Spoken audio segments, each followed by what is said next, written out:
Hello, everyone. Welcome to our GP rally. We're going to give it a few seconds while people are joining us. We have a big group today, so that's very exciting.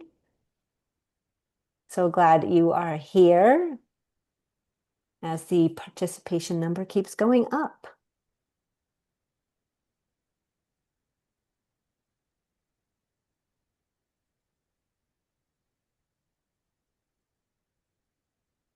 Give it a few more seconds because that number is still going up.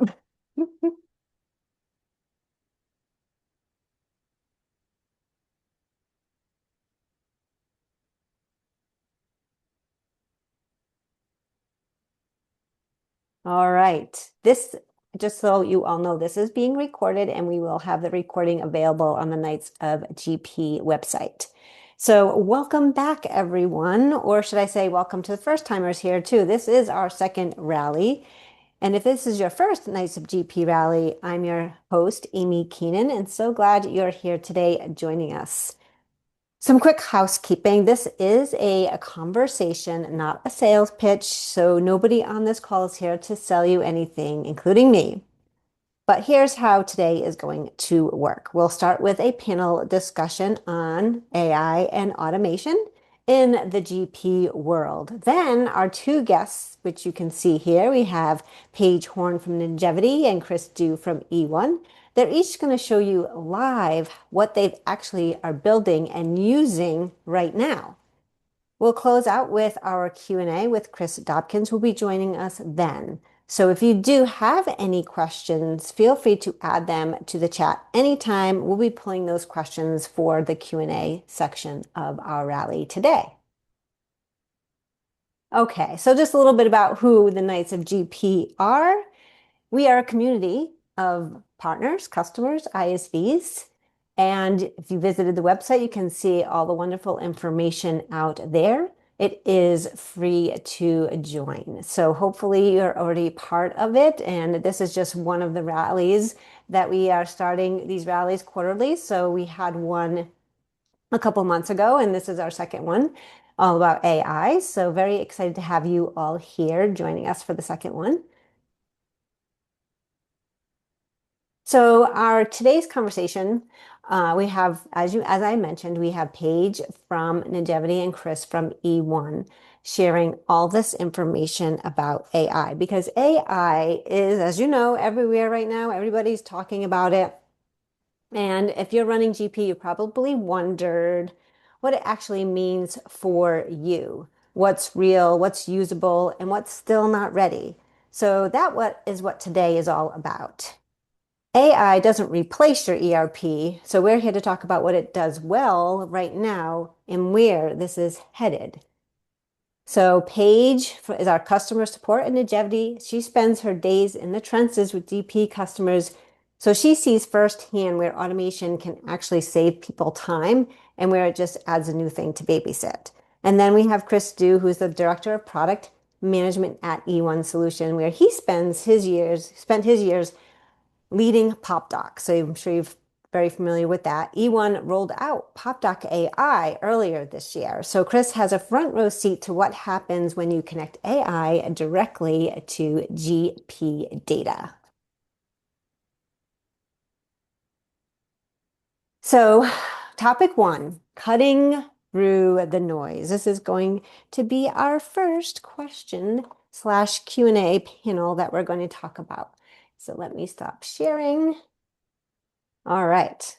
Are you ready, Paige and Chris? We're ready. All right, let's go. Okay, Paige.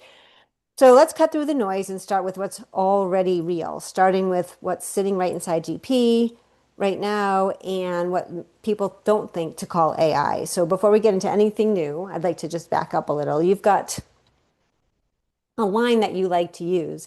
GP had AI before AI was cool. What's actually in GP today, out of the box, no ISV, no third party that counts. Yeah, so I think whenever people think about AI now, they're kind of thinking like ChatGPT, Claude, Grok, all those things where you are using LLMs, right? So you're asking it a question. You're saying, how many calories are in this or whatever it might be, right? And really, AI is pattern recognition and pattern repetitiveness. So that is, when you, even when you're asking AI to build you something really cool, it's really pattern recognition. It is matching things that have matched before together. So things like, cash flow forecasting inside of GP, when you're thinking about average day to pay, average days to pay, those types of things are really the same type of thing. So I used to open up a lot of AI conversations with like, how many of you guys have used AI today? And people were like, oh, no, I haven't. I haven't used AI. Now that question would be answered totally differently, I Mhm. think. But, I would ask that. And then I'd say, well, you guys all probably have because you probably used FaceTime to like open up your phone. And that's almost kind of an AI, right? So it's pattern recognition. And so I think anytime you're thinking about, if you have something that automatically matches bank rec. So inside of Power GP, we have our bank rec that auto matches. That's a type of AI, right? Because it's auto matching what has matched before, and it's looking at that type of stuff. So I think those types of things, if people are like, oh, I've never used AI and I'm nervous, you maybe have used AI more than you think. It's just not the LLM type of AI. Yeah. So Paige, let's now go beyond what's built in. If someone told you, I want to add AI on top of GP, but I have no idea where to start, what's that first thing you'd point them to? Yeah, so I think a lot of people, like I mentioned, several years ago, people hadn't used some of those tools, but I think a lot of people now have used, whether it's Chat GPT or Claude or Grok, and they may be using it for something else. Later on, I'm going to walk through using Claude, but all those AI tools are really great to take data that is great and structured, and that is what GP is, right? GP is, have been long standing. The data is out there, it's organized, taking that and kind of feeding it into an AI model and saying, what can you tell me about this, right? Because it's going to notice those patterns, but it's also going to do some analytics for you, do some types of, hey, this looks a little off. Why is this transaction strange? And maybe we should flag that, right? So you can take your data, whether that is, a SQL connection through an MCP inside of like a Claude, or if you have an API that can get your data out, like we do in Power GP Online, that type of stuff, you can get that data into Claude, and Claude can do some analysis. On the other end, say you're in Chat GPT, you might be like, hey, I want to put data into GP, and I've got all these invoices that are sitting here. Can you tell me what that looks like? I think years ago, people spent a lot of money on ISVs to get, document processing, right? So that you could Mhm. feed a document in and it could tell you this is the invoice number, this is the amount, right? That is like very easy to do. And I'm going to show some of that later now, just with the tools that we have within those LLM models that you can buy out of the box, whether that's, you know, a license is not that expensive and it can be a real workhorse. I'll show some of that later, but that would be one way to do it. Hey, throw in, 1 month's worth of your AP invoices and say, give me some analysis on this. It can be as simple as that, or you can really craft some great prompts to get some really good data out of that. Another way that I actually have a customer that did this, they built, they got some raw data that they needed to put into GP. So they built something. This is somebody with no coding experience at all, to where they could put that file into this kind of like file transformer, and it created a file that was very easy to import into GP. So some similar stuff like that, that's what you can kind of start with. You can start really bare bones and there's no wrong answer. And so I think, just experimenting is really the first step, Yeah. I would say. Yeah, I've actually, one thing that I did was I exported a list of all of my contacts in my database and I put it into ChatGPT and said, can you just analyze this and tell me how many do I have of this and how many do I have of that? And it's just incredible and powerful how it can just bring you those stats back so quickly. Yeah, how quick it is really Yeah. incredible. Yeah. Yeah. How much technical setup does that take where there is already, versus something a typical GP user could turn on themselves? Is there a lot of technical setup or I don't think so. I think if you're used to using like native Excel reports from GP, I had mentioned some of those more technical terms like MCP servers and APIs, but if you're using like Excel reports or you every month export a smart list, or the really cool thing about AI is it can take some of those reports that aren't so pretty with GP and analyze those as well. So the data doesn't even have to be in the best shape. I think that's great, right? So you don't have to be super technical. I think, if you're out there using Chat GPT and asking it to help you decorate your living room, then you can do this too, right? It's that easy. So Yeah, yeah, I know. Well, I know I do that. So, all right, Chris, eOne builds tools that sit on top of GP. Where are you seeing AI and automation actually plug in today without customers needing to rip anything out? Yeah, I think Paige has started touching on a big area of and it's the context, right? These LLMs or AIs or whatever you want to call it, um, they're incredibly powerful, but they've been over the past few years they've been used for primarily generating information, and now people are starting to see the power of how can I apply it to my business. And so I think this is the challenging part is if you go in and type into Chat GPT or Copilot and you say, how's my business doing this month? It has no idea Right. how your business is doing unless you have some context plugged in there. And so that's a big part of the conversation.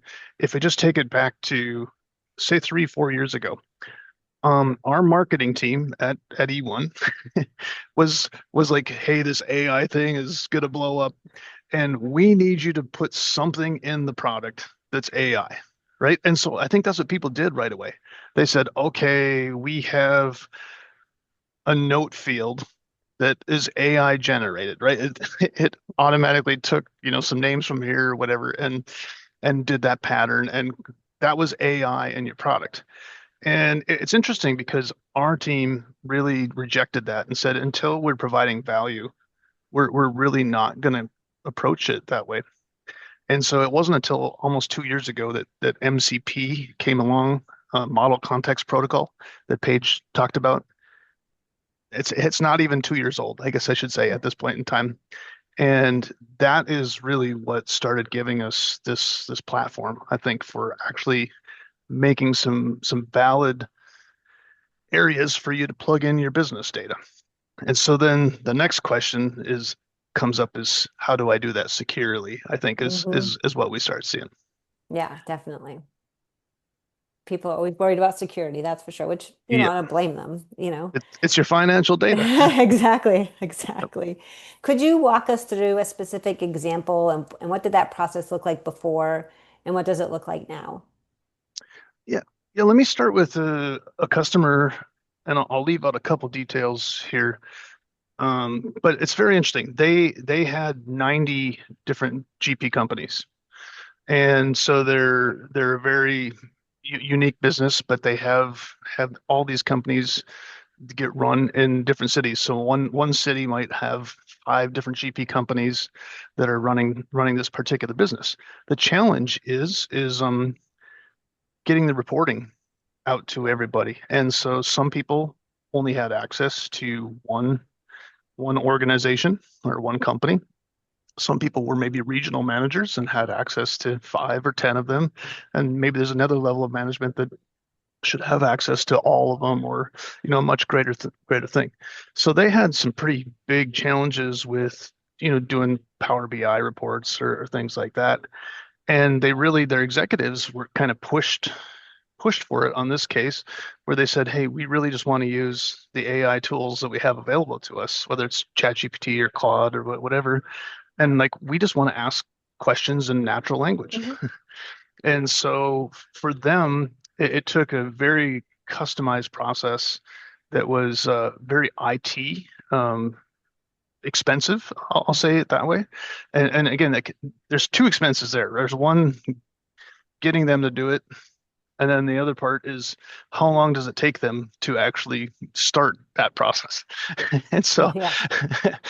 this was, I think, very interesting is that they were able to eliminate a lot of that just by plugging in some of these tools in. And so now they're able to basically give some self-service to their all the different levels, whether it be, upper management or just a local manager of that one facility that they're in charge of. So there's some ambiguity around that, but for them it was a huge process change that was very complex for any new ask for information, and now they have a really efficient way of delivering that. So what would you say is the easiest entry point for someone who's never touched automation before? I think again, you're going to hear this over and over again, but getting an MCP server attached attached to your system is I won't say it's easy necessarily, because I know better than that. Um, but, but it is one of the most powerful things that will actually give you some benefit to your organization, I'd say. Yeah, definitely. All right. We're going to move on to topic 2, where a human still belongs. So let's be honest about the other side. Where does this not work? Where should a GP customer hold off, or at least keep a human in the loop? That is what we are going to focus on now. All right. Are you ready, Paige? I'm ready. Where's the line for you between automation that's safe to hand off completely and something that still needs a human checking it, especially as we mentioned, financial data? Yeah. So I think what kind of how I think of AI right now, and I'm interested to hear Chris's take too, is that it's kind of like a brand new employee that you've gotten. So like you would never trust, your brand new employee's work that very first day, right? You'd want them because they might not know everything. There's some piece of information you have in your brain that you have not given it. And Chris was talking about context, and I think that's really important. So I think, you know, doing something yourself and reviewing it. Like later, I'm going to show like a financial statement, like how it can spit out a financial statement pretty quickly, but I would definitely review that. And even before I did this demo the first time, I sure went through and double checked that that financial statement was right because I almost didn't believe it could do it. Now it did, but I would double check that, right? And just like, the more times an employee does something correctly, then you've got faith, hey, I don't need to double check that anymore, but you're still going to, keep an eye on it. So when you're producing financial statements or you're,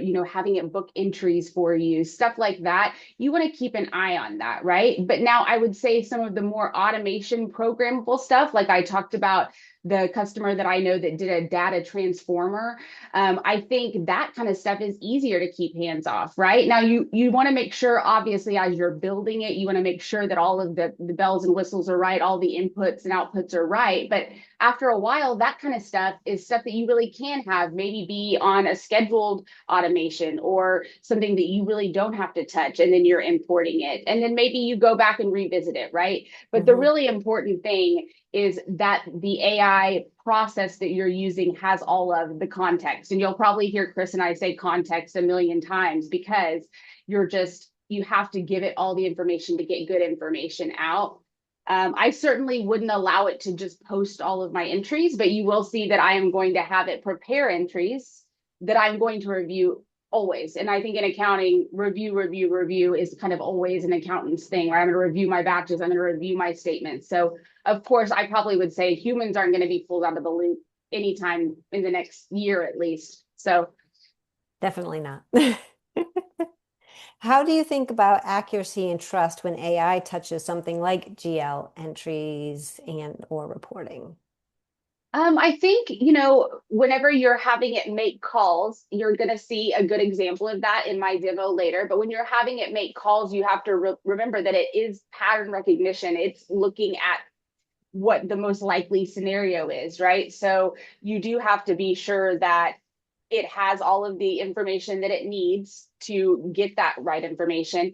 And you also, one of the things that I like to do, especially if I'm having it, write some kind of code for me, or I'm having it create journal entries, that type of thing, I will a lot of times say, go back and check your work.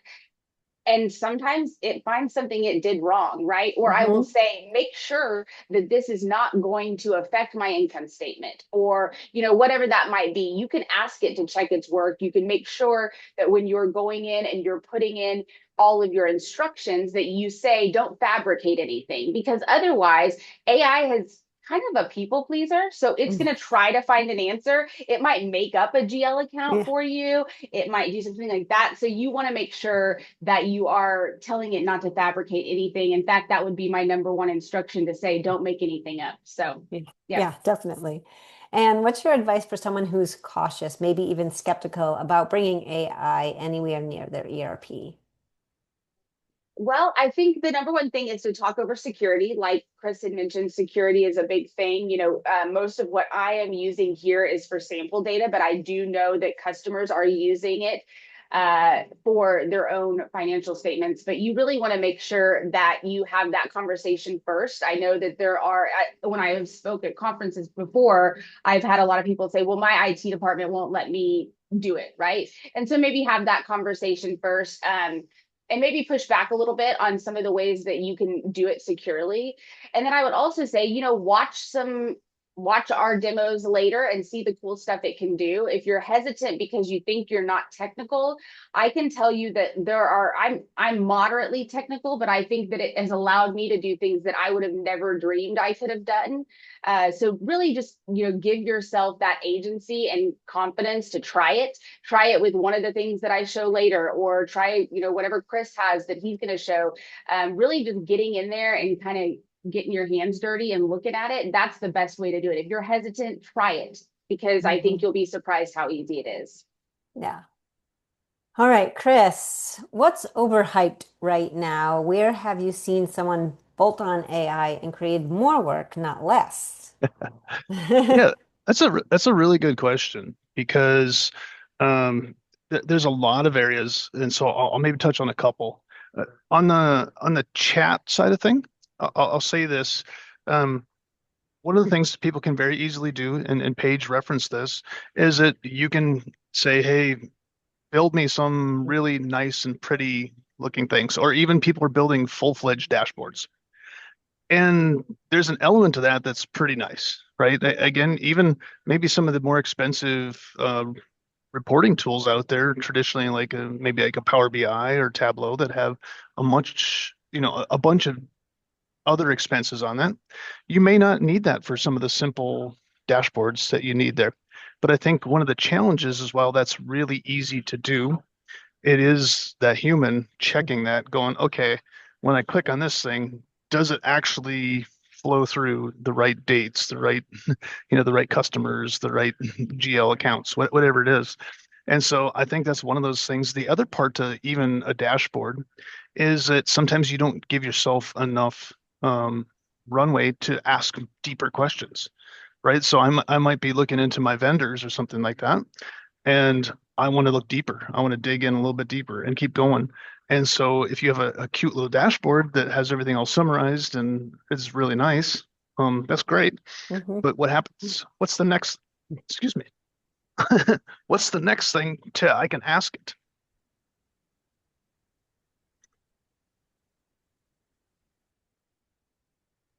Sorry about that. No worries. All right, so that's one area. The other overhyped thing, I think for some people is actually on the flip side, and it's over engineering some of this. And so you're probably going to hear agents a few more times today too. Um, and some people are building these really complex agents, which there's some amazing things you can do in there from an integration standpoint or whatever. But some people are, if you're leaving an agent unchecked, I think is the key part. You have to make sure that you have that process nailed down before you actually are letting anything update processes in your accounting system inside of GP. So that's, for me, that's one of the biggest challenges there is handling that through security and doing that kind of update. I'll make one more comment. That chat window, which is where and say 90% of the world is, that's AI to them today. that is a great place, and I call it research, right? When you're looking at a process or looking at how you get data, or even if again you are going to take it to the next level and you're going to make some kind of update or create records inside of GP, you want to fine tune that process first inside of that chat window, and then you start looking towards, does this need to be a saved prompt, or does this need to be a skill, or does it go further? Does it go into more an agent that doesn't even need a human at that point in time? But for me, it's the research that happens in there that kind of leads you down that path. Yeah, definitely. What questions should a GP customer ask a vendor before trusting an AI-powered feature? Security's front and foremost.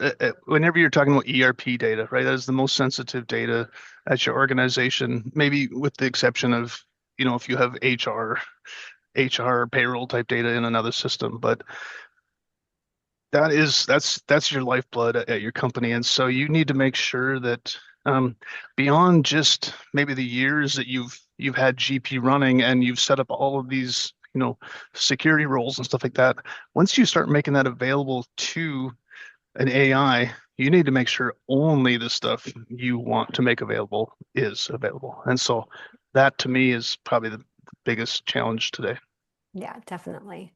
Where do you draw the line at eOne on what you'll automate versus what still needs person? I don't know if we have that line yet. If we're being honest, like even our own internal stuff that we're working on, um, we're not we're not letting it up to AI to create journal entries today for the most part. We might have, like a process that's running with Smart Connect or something like that, that's running on a schedule, but we haven't taken that next step and said, hey, we're going to run this from AI and let it, look at what it needs to create. But I don't think we're opposed to it. I think it just a lot of it takes a little more analysis to make sure that, we're doing it the right way and safely. Yeah. All right. Back to our slides. So our last topic of conversation today, let's close it with looking forward. What is this actually headed? Where is this actually headed for GP shops over the next year or two? Paige, are you ready? I'm ready. Where do you see this going for GP customers specifically? Yeah, I think for GP customers, where I see this going is more repetition, like tasks that are repetitive, that those types of things will become easier. Also, I think even people who did not, maybe they don't have a lot of automations inside of GP are going to be able to automate in some ways their processes if they take advantage of AI. So even if they're not perhaps, don't have Smart Connect that's running a bunch of really cool integrations, they may be able to automate something and use GL copy and paste on a macro with it. I think, one of the cool things or just great ways also to get started. And so this is kind of where's it headed? I think a lot of GP users aren't using AI today. And so I would encourage people to say, here are the things I do that I hate to do that are repetitive, right? The Mhm. things that don't take your brain and they're like the worst. And if you have an LLM, let that LLM help you brainstorm, kind of like Chris was just saying about like, do some planning, putting in there, I hate the fact that I have, all of my invoices come in automated, except for I have this handful of 10 invoices that so and so has to enter by hand. How could we make this better? And here are the tools I have, whether it's like I have Smart Connect and I have, whatever else, right? So you might say that if you tell it, the tools you have, it can help you craft some really cool solutions. I think that's kind of where I hope it's headed for GP Mhm. users. I feel like that GP users are going to be able to to see how they can use their data, even though there's not a lot of AI embedded in GP, right? You're not launching GP and getting a co-pilot that's like asking you if you would like to talk about your financials today and can it also get you a cup of coffee, but they can take that data out of GP using a lot of different ways. I think what we're going to start to see are ways that we can get GP data out using things like MCP servers, using, like with SQL connections, using things like AI API tools like our Power GP Connect. I think we're going to start to see some of that data coming out of GP and into AI. And what's Njevity exploring right now that you're really excited about? Yeah, I think we're looking into some ways that we can have some chat back and forth, similar to what Chris was talking about with GP data. To be able to say, hey, like I've only got $200,000 this month. What vendors can I pay, right? Or we have an API with Power GP Online. So I think personally, I'm excited about trying to figure out how do we get that data into a usable fashion with LLMs and make that easy for the people that are in our cloud. I think we also internally, within our internal processes, we are encouraging all of our team members to use AI. We use different AI tools. So I'm going to show you Claude later, but I also use Chat GPT. And so we really have given everyone on our team a lot of agency to try to make their jobs easier. And that has really led to some really creative solutions for things. And so I think we're excited about that. We're also excited about the way that AI is helping us develop quicker, to be able to make features available quicker for things like our Power GP banking and stuff. And so we are really excited about that, and we're excited to see how much faster we can make things better for our customers all around. So That is exciting. Yeah. And what should customers be paying attention to, even if they're not ready to act on it yet?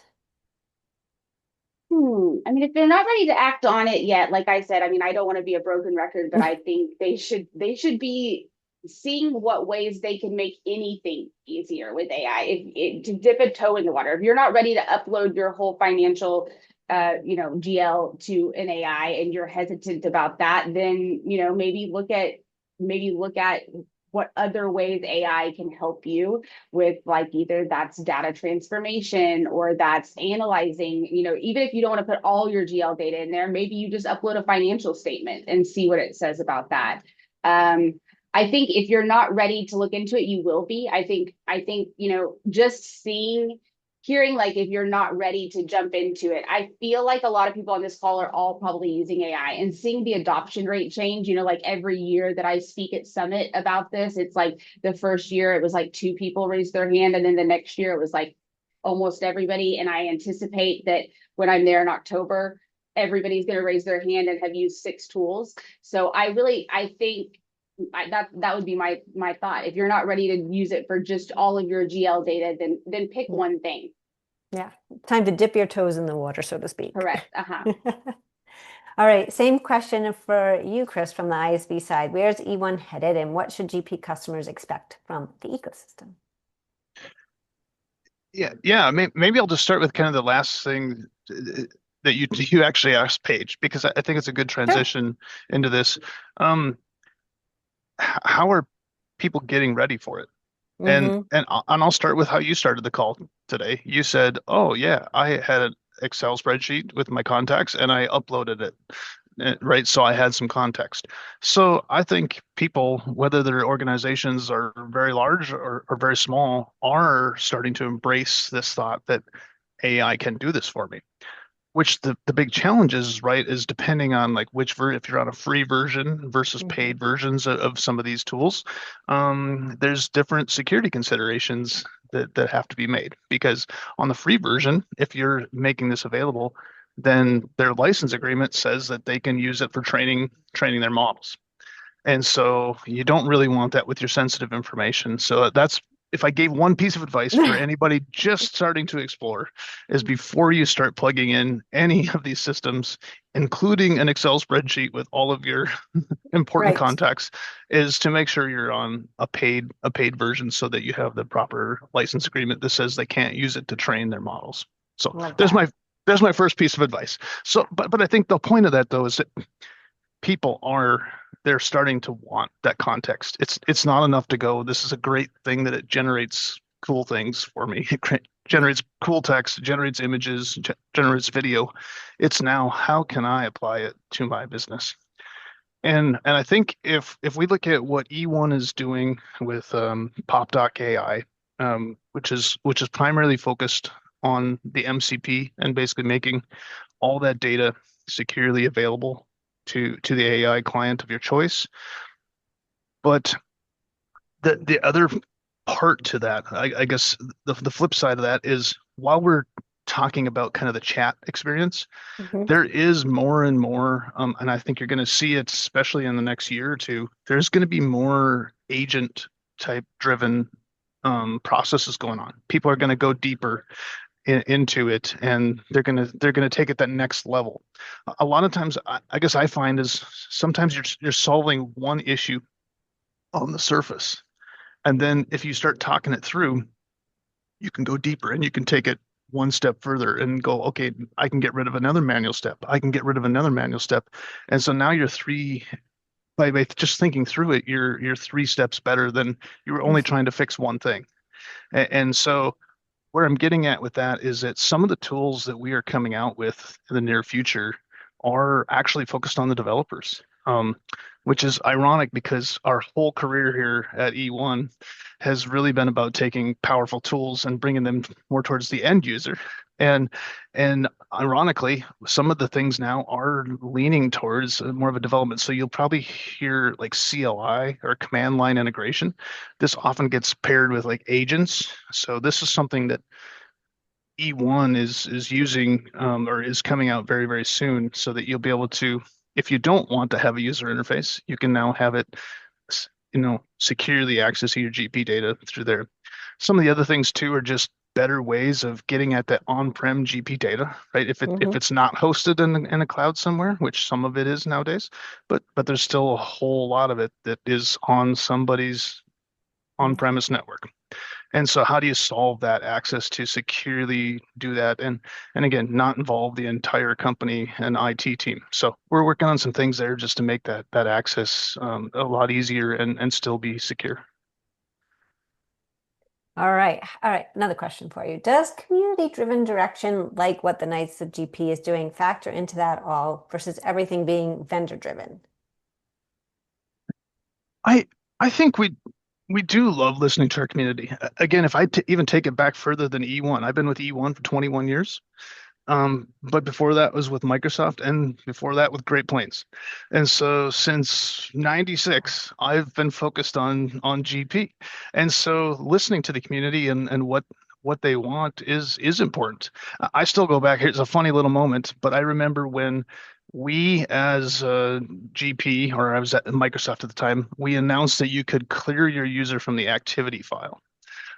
And like people went ballistic when we announced that because it was something that they had asked for years. And so I think that same spirit is like you have to keep listening to what the community wants. And this community, again, I applaud them for not necessarily saying, okay, we got to go to the brightest, shiniest new system and going, hey, we're just fine. We have a really great ERP system today. And so for us, like listening to those needs and hearing that there's still 30, 40,000 people that still want to use the system and like, well, you don't have to wait. Like we can give you the best technology there is today, right? You Yeah. can still use AI with what you have. And so that for me, I think is probably where it's so powerful to listen to this community and again go, hey, we're still willing to make the bright shiny things available to you. Yeah, exactly. You have me beat. I've been in the GP space since 99. So, all right. To wrap it all up, if someone watching wants to try one thing this month, what would you point them to? Me,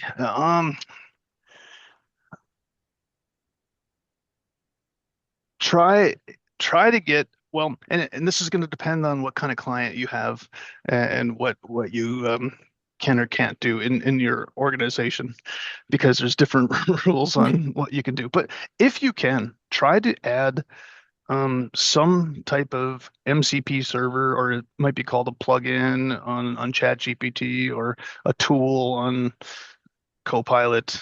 But see if you can plug something in, and it doesn't have to even be GP, right? It could be plugging in, um, I don't know, a note-taking service or something else like that. But I would encourage you to look at that and see what some context can help you with in your business, and then start developing a plan. That's really the key part is develop a plan to go, okay, I have 5 use cases internally that I could be more efficient if I had it access this, and this.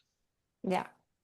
And note taking, even the AI note takers, I mean, that's such a time saving in itself because then you don't have to take notes on a call. So you can really listen to the person, the conversation, right? And then get all of those notes afterward. I feel like that is a huge benefit of AI right now. Yeah, exactly. That's a great example of Yeah. a real world one. Mm-hmm. Mm-hmm. Paige, do you want to answer that as well before we wrap Yeah, up? I think just to kind of build off what Chris said, I think where for me personally, AI has really kind of taken a turn is when you connect multiple tools. So like Chris said, okay, note taker. Let's say you have the note taker and then you also have your, GP connected with an MCP server. You could say, hey, go out there and tell me what all my boss told me on our last call.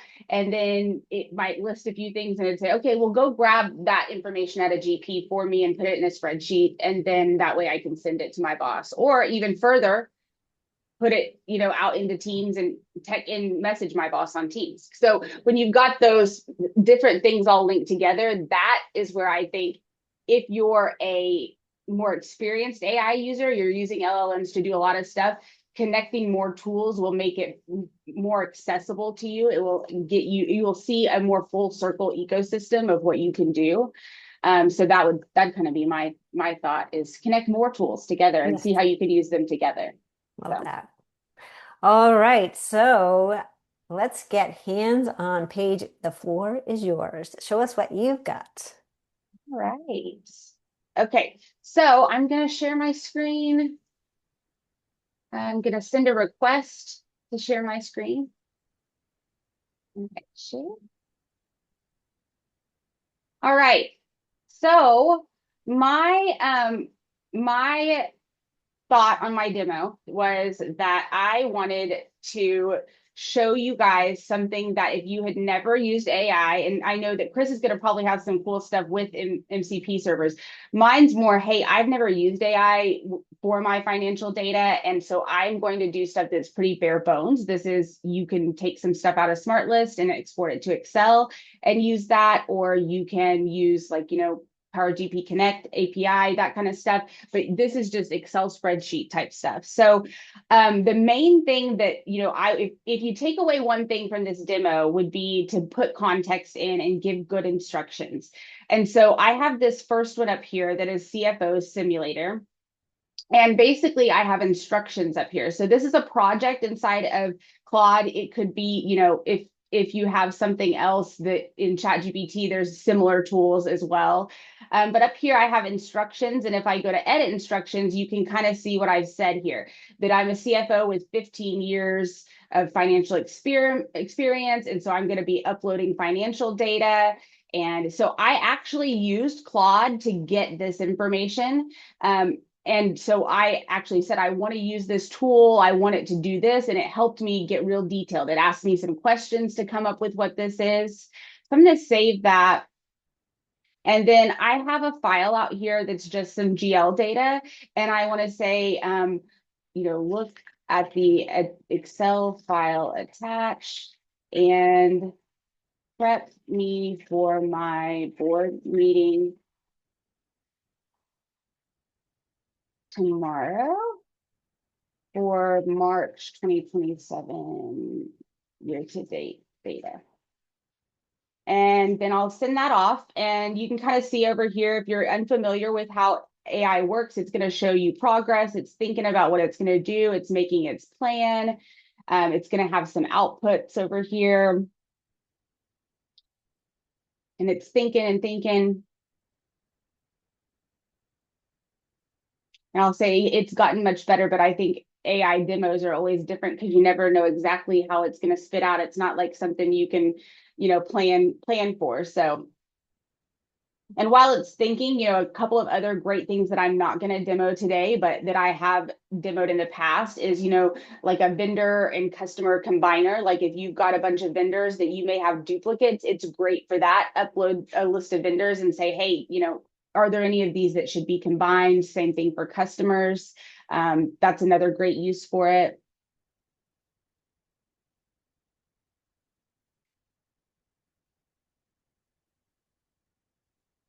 All right, so it's thinking and thinking, and I was worried I was short on time. So I did actually do this before, and so I'm going to show you a different one before. And so basically what this has done is it's looked at this data and it said, okay, so it's actually gone through and done a lot of stuff, really analyzed it, and it says, here's the landmines.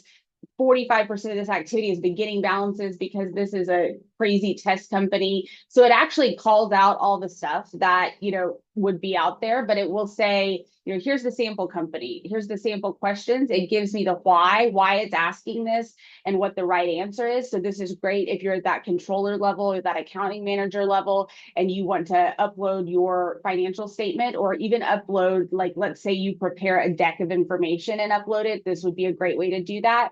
But all I'm using here is just the out of the box GL Smart List to do this. And so, for instance, it's saying, walk me through all this inventory. So we've got that and it's thinking, it's going to think about this. We may revisit it and come back to it in a little bit later, but this CFO tool is a cool tool.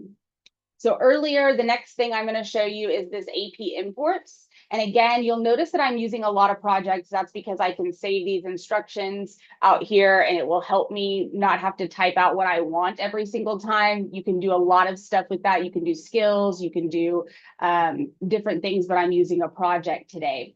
So up here, I've got, basically I have told this that I'm going to be uploading AP invoices and it needs to be in a specific format. So let's say you already have an integration built through Integration Manager or through Smart Connect or through our Power GP import tool. You might have something like that and it's in a specific format, but then you have these like one-off invoices, right? So I'm going to go out here and I'm going to add some invoices from this tool. And it basically knows that I want it to, and let's see, it's not, it knows that I have, let's see, invoices to pay. It knows what it's going to do. So it knows that it's going to have to put it into a specific format. It has my vendors out here that I have exported from GP, and then it has my GL accounts. And so I need to create my AP upload. Okay. And it's going to go out there and it's going to go create my AP upload. And it's thinking,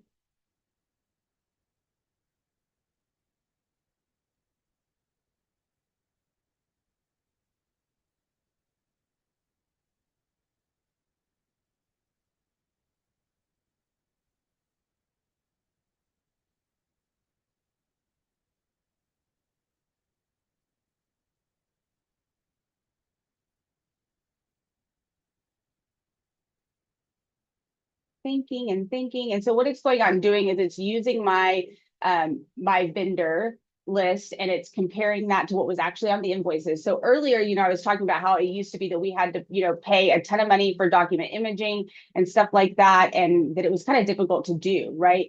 With like OCR and stuff like that. Now, I mean, AI can pretty well do this pretty easily. And this, the really important thing that I wanted to kind of show you here, and it's going to run this and it will actually finish, I promise, but I am short on time here. So I will keep going and show you.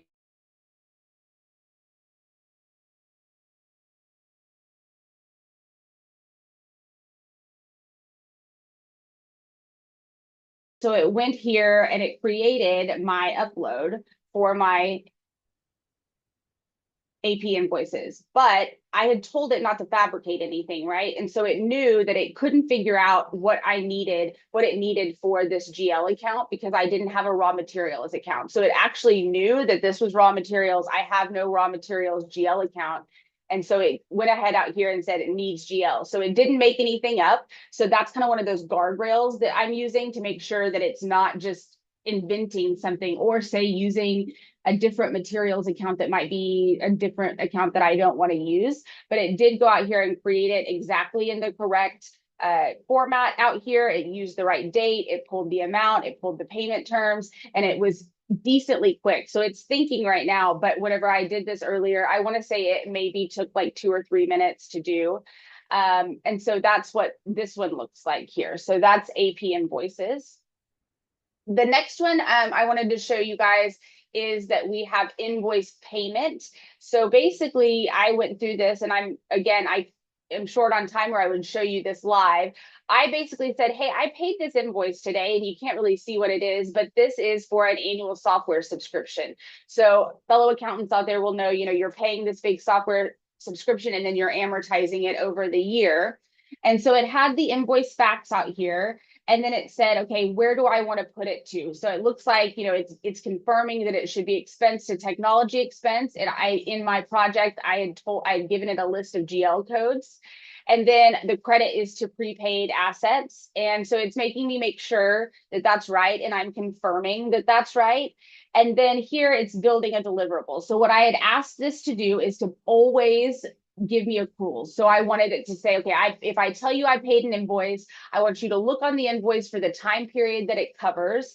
And then I want you to go build me a journal entry that will do that. And then I want you to build me an amortization schedule that I can show my auditor. When I did that, it went through and did all of the stuff here. And so it did do my journal entry here for each date, and it gave me a batch ID, and then it gave me an amortization schedule. Now I said, since this spans over a year, we're gonna need a year-end summary. And so this is the year-end summary. So it should be that there is a remaining prepaid balance at the end of the year of $44,000. So that's really cool. Another very neat thing is that there are some plugins in all of these tools here. So down here, there is a finance plugin, and there's actually a reconciliation that I don't have time in this short window to do here, but there is a reconciliation where you can give it your GL, and it will, if you upload the invoices that you have for like a prepaid or for an accrual, it will go through and reconcile and create a pretty nice kind of audit amortization schedule that you can hand over to your auditor. Okay. All right. So I'm going to show you this one real quick here. So this is one that I really, really, really think is cool, is that you can come in and say, this is another one of those plugins that's for finance. And there are these in all the tools. And I can come out here and say financial statements, right? And I can tell it that I want a financial statement for, and up here, I did April 2025 because I just was not thinking and was, I guess, living in the prior year. And it said, hey, you don't even have 2025 data, you have 2027 data. So it knew that. And then it came out here and it created this financial statement based on me doing absolutely nothing, right? And so it ties out. I have made sure that it ties out. And then it even does things like this. That's nice. It pulls out the anomaly. The only data that I gave it was literally just not even summary, but detailed, just GL from Smart List with information in it. So then I could take this further. I could ask it questions about this financial statement. One of the things that I wanted was, hey, I want like a mapping of which is in each specific account. So it does this, it has all the GL mapping, it has the description, it says what the revenue line items are. So if you go back over here under sales, you can see like, okay, what would all of the, sales line items be? You could use that if you wanted to not use this and create something in Power BI or Management Reporter, because it kind of does that work for you. And then it does an anomaly flag. So it's really giving you a lot of detail out here. I think that these financial statement plugin pieces are really cool. The reconciliation one is really cool. And this is all using truly just GL Smart List data out here. And then the other one that I have that I'm about to run out of time, but I've got this auditor one where I can go ask auditor questions for a GL review. And so here I put in that same information that I did the financial statement on, and I said, ask like you're an auditor and give me questions you might ask. Now, I might, want to be more specific and I'd probably get better data out. But this goes through here and it really gets detailed. So it will ask, like, can you support this inventory accrual and the next day reclass? Can you come down here? There's 2 identical cash receipts. So even if you're not getting a financial audit, this is a great kind of gut check to be like, are there weird anomalies in my financial data? And that's my timer going off because I need to, I think, turn it back over to Chris. But I could show you stuff all day. Very cool stuff, very cool opportunities just with plain GL data. GP has the data out there that's clean and structured, and you can use it to really to your advantage with AI. Thanks, Paige. That was great to show all those different examples. One thing, if someone only remembers one thing from this demo of all the examples that you showed, what should it be? I think it is that I would use the AI to use the AI. And by that, I mean, talk to the AI about what you want to do and ask it what would be the best option. You can schedule some of this stuff. All of these things are schedulable. You can repeatable. So talk to the AI and get really good instructions. I think sometimes people are unhappy with the results they get because they don't put in good information to get information out. It's not a mind reader as much as it kind of appears to be. So sometimes it can't read your mind. Make sure you're putting in good instructions for a project. Review them. If you have 2 LLMs, run it through both, see which one gives you the better option. But really just make sure you give it good context, give it good information, and ask it if anything's missing, if it could do a better job, if you gave it more information. So that would be my advice. Yeah, love it. And the more specific you are, the more information you can give Right. AI, the better Yeah. the better the answer. That's Yeah. for sure. Garbage in, garbage out, as they say. So Ex- make sure you get Exactly. good information in. Okay, Chris, same deal. Show us what eOne's been building. All right.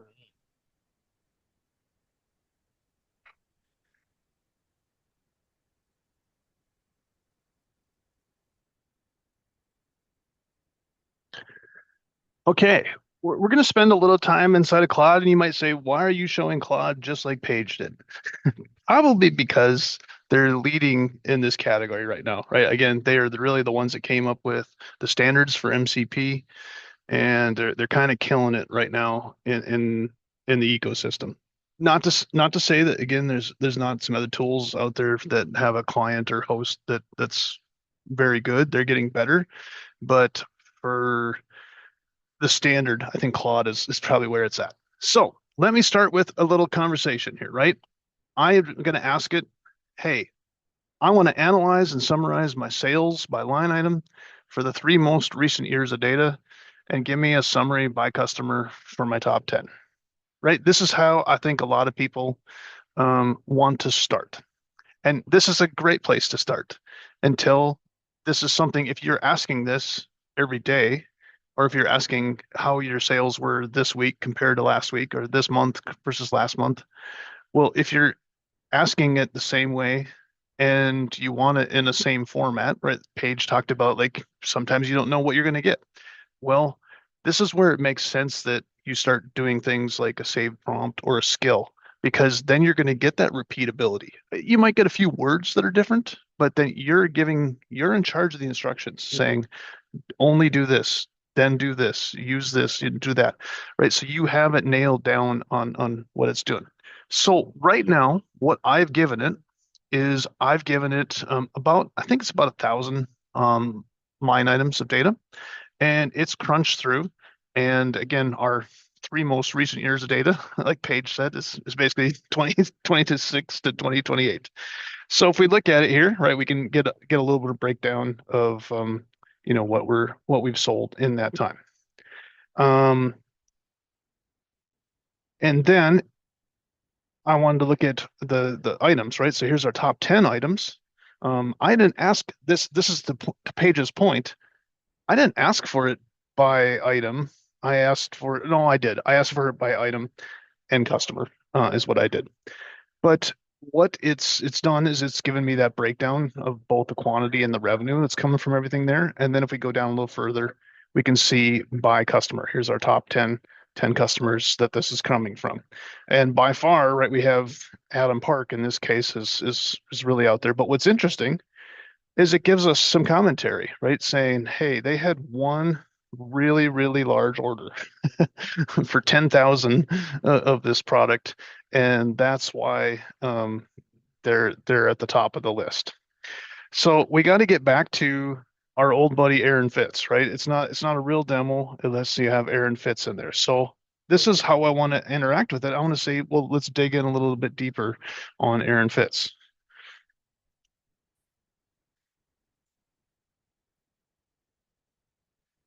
And just for good measure, I'm actually just going to type in Aaron Fitz. I'm not typing in the whole name, right? That's one of the things AI is, very good about looking at that. But what it's doing in this case is we have an efficient call into GP. It's basically only getting it. It's not getting all 1,000 records. It's only going to get the records for this particular customer. And so that's one of the things I haven't really talked about it yet, but I'm going to maybe a little more towards the end of this comment on is how do we efficiently serve up that data as well so that it doesn't cost you, extra tens of thousands of dollars a month to actually use this. So here's what's interesting, right? If we look at Aaron Fitz in here, we can see that it looks like we're pretty, in 2028 that there's not a lot going on in that year, whereas the other years were pretty pretty steady. And so what's interesting about it, right, is we can break it down a little bit more. Again, AI is great at this, telling us what kinds of stuff they're buying and things like that. I'm not going to get caught up in what it's actually, generating here. But here's what's interesting, right? I want to kind of inspire you a little bit. This is what we've always done at eOne is we try to look deeper into how people are using this, how their organization works. And so while a lot of us may spend a ton of our time in GP, we'd be silly, really, to think that that's the only system out there that you're using to run your company or your organization. And so the question here is, right, like we're getting a view of this customer, but so far the view is only coming from one system, right? It's coming from my GP system. So I want to know a little bit more. I want to two things. I want to know, um, do I have a Salesforce account for this customer? And do I have any open support tickets? So now this gets interesting, right? Now I've asked something, and because of the context that I have inside of here for my MCP, it is okay. And I should show you one thing. I'm going to take you into the tool setup for a second here, but I have set this one up to actually ask me each time. So that one's going to ask me. I think the other one is not going to ask me. But it's going now and it's passing in Aaron Fitz, and it's like, let's go see if they've been set up in our CRM system, which in this case is Salesforce. And so, oh, yes, it's pulling it up, and I have it looking up to see if we have, a service level agreement tier with them. And it sounds like we don't. But I've also went in and I grabbed some tickets from our help desk system, and I can see we have a number of outstanding tickets in here. So that's kind of interesting from here is that what do I want to do about this? So if I had, and I'm just going to we'll pick the 2124 ticket ID because I'm going to do something interesting now, right? Everything so far has been, just presenting data to you and allowing you to query it kind of like you would, when you've used our smart list inside of GP, is that, you have that control. You can keep filtering it down. You can keep looking for stuff. But what happens when you want to take it to that next level and go, okay, I want to do two things. And unfortunately, I was looking for a ticket in here that didn't show up. I had a ticket in there that said, "Hey, we're planning on replacing our entire phone system." This is from Bob Fitz at Aaron Fitz. We're planning on replacing our entire phone system, and I would like to increase our credit limit, so that we can, buy $100,000 worth of product from you.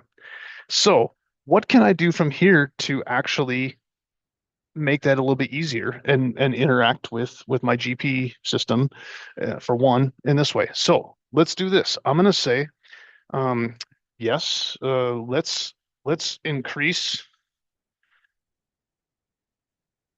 the credit limit,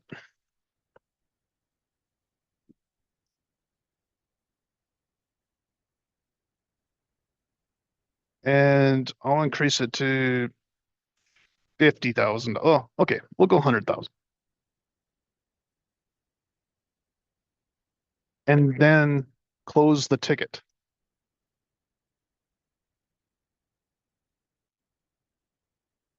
Or here, I'll have it close one of these ones, ticket 2124. And so now, with the same infrastructure, I'm able to, um, present it and have it look through. And again, some of the key things that are going on behind the scenes as it's doing this, it's finding the tools, but it's making sure I have access to them, right? That my user that I'm logged in has a whole security line that says I can actually even see that tool, and I have permissions to make that update in GP, or again, in this case, there's actually going to be a second update into my Zendesk system. And this is one of those unfortunate things, right? Sometimes Paige showed you earlier, is sometimes during the middle of the day, things can slow down a little bit from. Okay. So here we go. This is one of those things that again is great in a skill that Paige showed you, is like, if I'm making some updates, maybe I want it to actually say, "Are you sure?" And so in this case, you can see, that I'm going to do this. So now it's going to update my. Oh, there we go. And now this tool that it's trying to run, it's asking me for extra permission. So that's just another little, Paige used the term guardrail. You'll hear that. It just kind of allows me to say, hey, before I do this, I want to make sure that I do want to update the ticket and update the customer credit limit. All right, and there we go. So now let me look at this. Let me see. Um,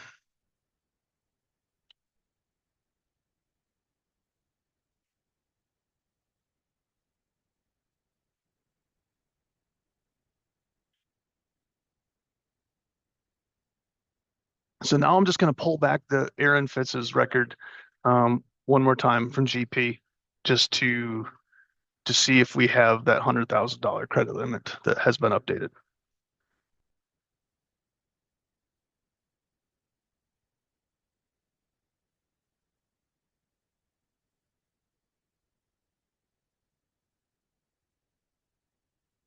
We'll give it one more second here.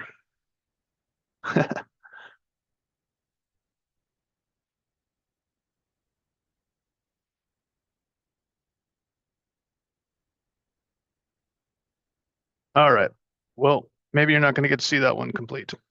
So I'm going to jump inside, and I want to use this to show you some of the configuration and setup, because security has been mentioned a number of times, and it is one of the leading concerns I think that people have before making this available to their organization, is making sure you're securely doing that. So if we look inside of, here, I want to kind of show, just here's the tools. I had, 8 different tools that have been set inside of here. So I had some that were getting GP customers. I had some were getting some vendor information, some sales line items. I had, Power GP, right? I actually was pulling in from Power GP, and again, a couple of the systems where I have Zendesk and, where's my Salesforce one? There you go, Salesforce accounts right here. Let's go ahead and look at just a real simple one around GP customers. You can see I have it pointing at my GP, instance here. And this is very interesting. I have parameters in here. So I talked about the efficient use of pulling the data back. This is important, right? If you listen to one thing on this area, if you're pulling back 1 million GL entries to have Claude, crunch on, there is some cost to that, right? There's some size to that amount of data, and it's not just the number of rows; it's the number of columns. And so having some parameters in here, whether it's specifying a date range or specifying a particular account, or in my case, since it's customer information, specifying one customer instead of all of my customer list, right? Those are the kinds of things that can make it way more efficient, and get passed in. Now, here's the other thing. While this customer list has over 100 columns in it, I've chosen to only add this many. So, from a standpoint of security, I've said these are the only ones I'm making available to the AI.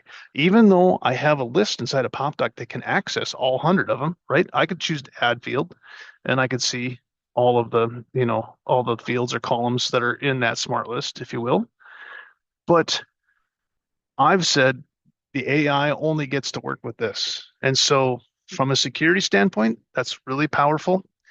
From a token usage, you'll hear people talking about token. That is also a really critical thing to address there. I want to show you another thing inside of here as far as security, right? You get to choose which users or teams have access to even run this. So this makes sure that this tool, right, that is serving up my GP customers in this case, it allows me to lock it down and say only these 3 people or this team has access to it. Further to that, you can keep going down the layers. We have over 7 layers of security around this. As you can go down to, do they have access to the connector, the list? Do they actually have access to the field? Can we redact it? Like we have redaction in here. If you have maybe like some payroll or HR information that you should not be exposing the whole social security number, for example, to the AI, right? We can say, hey, we're just going to redact everything except for the last 4 characters or something like that. So this is the kind of layers you can do there. And then here's one of the most important ones that people forget about, right? Is how do I ensure that whoever's been accessing this should have been accessing this. And so we can look at, and you can see my user is the only one that has access, and they've called it 19 different times. And I'm going to take you again. Sorry, I don't know how many really techies we have on here. I'm going to take you in just a little deeper. If I go ahead and look at this, I don't know Hey, if that's the Chris, just last. want to let you know you have 1 minute. Thank you. Thank you. If I go ahead and look just a little deeper into here, I can actually go down to see the request that was made, and I can see if any of the parameters were passed in, saying only for this one particular customer. And I can see what was returned, right? So the whole list of customers in this case. So those are just some of the layers I think of security that are really important to this area of the conversation. So I'll turn it back over to you, Aimee. All right, I'm going to ask you the same question. What would be one thing you'd want people to walk away with or remember after all the stuff you showed? I think again, as you're looking at implementing, ask yourself what kinds of processes do you have. And I think Paige kind of tapped into this. What kind of processes do you have today that could be more efficient? And then don't stop at one level, right? Then go, okay, so this was a little easier, but then go, okay, could I actually get rid of another manual step in the process? And keep asking those questions, and keep looking into that. And then make sure you're doing it securely. I guess in your plan is this does take time. I've seen it at many organizations. They have really grand plans to implement AI right away, and then they get stuck. They get stuck into whoa, just a second. We're not sure who should have access to this and that, and now all of a sudden they're really concerned. So you have to put that in your plan for rolling this out. I think it's absolutely critical because it will come up at some point. If you don't address it at the start, you will Hmm. address it in the middle. Yeah. All right. Well, thank you for showing all that great AI stuff. Now we get to our Q&A portion of today's presentation. But I just want to leave this quote up here for a second about how AI doesn't replace your ERP. So, and doesn't replace you either, which we all know. All right, let's get to our questions because there are quite a few in there. So let me start with Chris. What is the difference between MCP servers and Microsoft Native Copilot Professional Agent Creation plus Power Automate?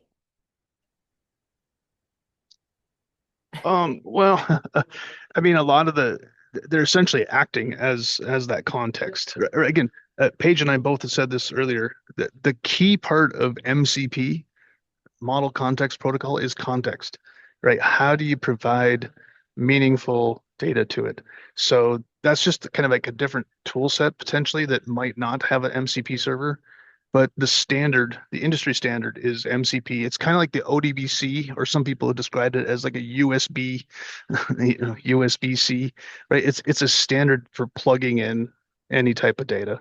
And so that's your best way is to go that. There is certainly, right, you can make solutions with all those tools, but I'd probably encourage you to get a native MCP server at some point in time. And they asked this at the beginning when you guys were talking about what about reconciliations between subledgers and GL? Yeah, so I mean, there is actually a reconciliation tool inside of Claude. But yeah, you could build something as well. I mean, if you had a process, you could say this is what I normally do and see if it can replicate that. I have done it a couple of times with my sample data, but again, I know live data is a totally different ball game. So All right, welcome, Chris. Well, hey guys. Just in time for our Q&A. Yeah, man, what a cool webinar. I love getting to watch, Chris number two and Paige. Anytime they're talking about I always learn something, and I was really struck by like the two different approaches you guys took, right? Because like Paige, you were doing a lot of your demos with data you exported from GP and uploaded into Claude, and then having it like analyze that data, or even taking invoices from an email and creating a file to import. Whereas Mr. Do was like using Claude to talk directly to GP. And I think it's just amazing. No matter how you use GP, you have the ability with this to modernize it using AI, and that's just amazing. You guys did a great job today. They did. thanks. All right. Well, we know you joined here to add some information about the Knights of GP, the long-term community angle. So we do have a question for you, Chris. Yeah. I don't mean to change the subject on you, but will there be any updates or general discussion about the future of Great Plains in regards to sunsetting in 2031? I do want to make sure that the Knights of GP is related to keeping the old product alive beyond this time. This is my first rally I have attended. Well, welcome to your first rally. We're really happy to have you here. Yeah, so if I understand the question right, you're looking for some assurance that the Knights of GP is going to be here to help support you as you continue to use GP past these kind of arbitrary dates that Microsoft has set. And the answer is absolutely yes. That is one of the core purposes of the Knights of GP is to provide an organization, a cooperative, if you will, of GP users, GP consultants, and GP ISVs that are committed to continuing to support and enhance Dynamics GP even after Microsoft stops. So, not only will you be able to connect with the Knights of GP to find a partner that can provide you with support, a partner that loves GP as much as you do, and isn't going to be constantly trying to convince you to undergo a really expensive ERP transition, but you'll also be able to get updates to GP, new features for GP we've already started working on some really cool, fun things that we're gonna show a little bit of at our Knights of GP rally the day before Summit in Nashville. So even whether you're coming to Summit or not, you should still come to Nashville for the Knights of GP rally day because we're going to show you some really, really cool things. Microsoft and our competitors would like you to think that you cannot modernize GP, that GP is not a modern accounting application. I think what you've seen today kind of proves that that's not true. I mean, we are using modern AI tools with GP, and we're going to show you even more of that at the Knights of GP Rally Day. So you can be assured, first time caller, that we will be there for you to support your GP journey long into the 2030s. Thank you. And more on that GP rally after all of our questions. So another question, it looks like AI is more an analysis tool than a business process tool currently. Can you discuss where we would want to leverage AI to help with business processes like order to cash or procure to pay in GP? Yeah, I mean, I can tell you right now, the way I'm using AI is really primarily more on the analysis side. I'm kind of doing kind of like the way that Paige was showing, where I'm taking a lot of, I'm really taking a smart list out of GP each month from the general ledger that has like the originating master name in it, so it has the vendor name and customer name that can create that transaction, and I'm just uploading that into Claude each month.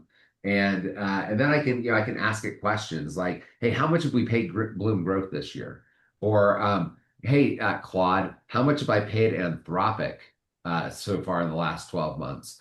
It doesn't like to answer that question, but yeah, to answer that question, I can also have it just say, hey, look at June versus July and tell me what are the top three things I need to be focused on.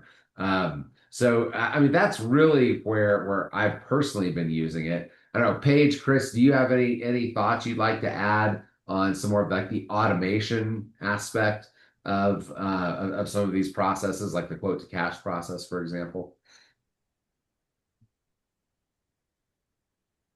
Chris, you want to take that or go ahead? I mean, whatever you think.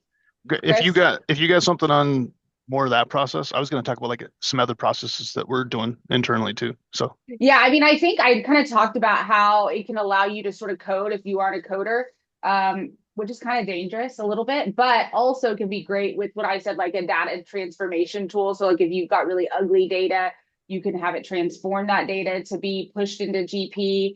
I think that's a cool like use case that I've seen out, like out in the real world that's the case. And even just, designing automation processes that work well with something like Smart Connect. I mean, if you ask Claude to write you a Smart Connect map and tell it what tools you have, it will know what all Smart Connect does, right?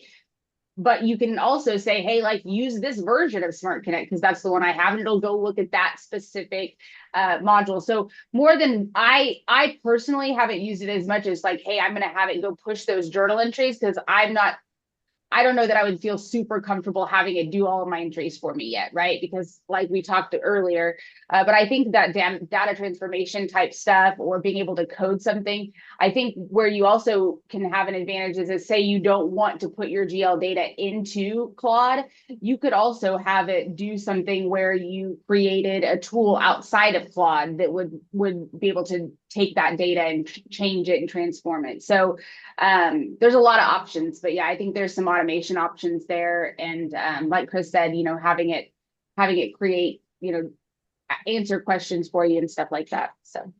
Well, and I know we have a lot of our ISV partners that are adding automation into their products. I know we're building a payment automation system that we'll be releasing next year that will be AI enabled and will help provide automation in some of those areas. So I know we're seeing a lot of this coming from the ISV community. Chris, you had something I think you wanted to mention as well. Yeah, just to maybe take it a slightly different tack on this is a lot of the stuff we're actually working on internally for use cases is around, and I'll use this a very generic term, preparation for a call or a board meeting or whatever. Like being able to quickly have preparation to do that. So what does that mean for us? Again, it could be pulling data from 5 different systems. And so giving us that analysis of before we jump on that call with that customer or that partner, that we know exactly what's going on. We know if they do have outstanding tickets. We know that again, compared to last year, they're not selling anything this year or not buying anything this year, or that we can see those types of trends. So it's like a quick at a glance view of it. So that's one area. But then what the key parts of this are is how do we interact with it? I think this is the next level is again, and this is the human in the loop scenario, right? The human in the loop is like, okay, now I need to take an action on that. So go put a follow-up activity in HubSpot for me after I get done with this call. Or we have some things where we're like generating quotes for someone's asked for some special services. Well, we are using the body of work that we've done over the last 25 years. Um, and so we're able to look at, we've done that project 10 times. Well, we can do that one. We know with, 100% certainty that we can deliver that project and this and that. So we're starting to be able to use it to turn around services even faster and get those estimates back. So those are just a couple of examples that we're doing internally that aren't necessarily just analysis, right? That they're information a lot of times, but then we're asking the action is what should happen on the end of that, right? Should it update a system? I Well, wanted to I kind was recently of, oh, talking to the owner of a company that does a lot of work with I don't know what it's called anymore. It used to be the product formerly known as Exapta. I think now they call it it was called F&O for a while. Now it's called finance and supply chain maybe. But he was talking about how like they're doing a lot of agent development around finance and supply chain. But so far, none of them are working, or they're not working the way the customers want. And so I think there's also an element of, when it really comes to, automating some of these complex systems and processes, the AIs are getting a lot better at automating some of the more simple processes right now. But, there's still, there's still some room to grow. And at the rate AI is moving, it'll probably be tomorrow. Or the next day. But it's so yeah, I think some of the being able to take an agent and have it really inside of your ERP automating data movements and approving things and posting things. I think that's coming. I'm not sure it's quite here yet. And maybe to Paige's point, maybe she doesn't want it to do that yet. yeah. You still like to push the buttons and have that like kind of control factor on the data as it's moving through. Yeah, and I wanted to point out one, this is pretty cool because Robert had mentioned that he said he used Codex to create a PowerShell script that logs into GP, runs the inventory reconcile, and remove POs to history process, and then emails the GP reports that are generated. So that was just another idea that somebody had in the community that I thought was kind of cool. He had put in the chat. So thanks for mentioning that. Yeah. Yeah. All right. Last question, as we are running out of time. Why should we choose to attend the Knights of GP Rally Day over the GP Options Day hosted by DCI and Microsoft at Summit? Well, I mean, there's a lot of ways I could answer that question, Amy. I mean, I think the Knights of GP Rally will be fun. And I don't know how fun the other one will be. I think that we're going to have a whole lot of people at the Knights of GP Rally that love GP and that are looking for answers to some of these questions about how do I keep using GP? How do I modernize GP? How do I use GP with AI? Versus I think if you go to the Microsoft day, you're going to get a lot of how do you move off of GP onto something else that may or may not work as well as what you've already got with GP. We're really going to focus on how do you take the system that's working really well for you today and do some of this really cool stuff that you've seen today. Like Paige is going to be there. She's going to be we're going to give her a little more time at Nights of GP Rally Day, so she'll be able to dig in and really show more around how we use AI. We've got a lot of other really great examples of that we're going to be able to show you, and we've got a lot of surprises in store for you. Mhm. So you're going to have a great time. You're going to be with people that love this product and love this community, and maybe have an opportunity to make some connections with some of those people. So whether or not you choose to attend the summit event, we'd really love to have you with us in Nashville. It's going to be Sunday, October 11th, and we're kind of right across the parking lot from the Gaylord Hotel. In fact, I think the place we're holding the event, and someone from my team can tell me if I'm wrong, but I think it actually is a hotel. So if you're looking for a room that's maybe a little less expensive than an Opryland hotel room, I think they've got some spots there. So we'd love to have you come and join us. I think we're going to be putting the Mhm. spots up here any minute, where you're going to be able to reserve your seat and come and join us. All right, I let promise me you a just good go. time. Oh, I promise you a good. good time. It's going to be great. So right now you can get actually $50 off if you scan that QR code and save your spot for the Knights of GP pre-summit rally day, which is going to be on Sunday. And as Chris said, it's a chance to connect with other GP customers. This is a customer-only event as well. So just want to make sure everybody knows that and what to expect. You'll get a Knights of GP welcome and community update, AI in action for GP. So you'll dive into a little bit of AI more than we did today. A live customer panel, as well as lunch and breaks and plenty of time to network. So we will see you there October 11th at Community Summit. As I mentioned, this is going to be this is recorded, and we will be sharing the recording. We also hope to have another rally day before Community Summit. So if you stay tuned for an email on that as well. But thank you so much, Paige, Chris, and Chris, for being here. And thank you, I everyone, forgot for. one more thing to Now, add. go ahead. One more thing I'm willing to commit and promise for the next GP Rally Day. We won't have any boring speakers. So no boring speakers. We don't have boring speakers, that's for sure. All right. Well, that is a wrap on Rally Day number 2. So thank you, everyone, for joining us. Stay tuned for more information, as I mentioned, on the Rally Day Live, as well as more Rally Days here virtually. Have a great day, everyone, and thank you all. Yeah. Bye, guys.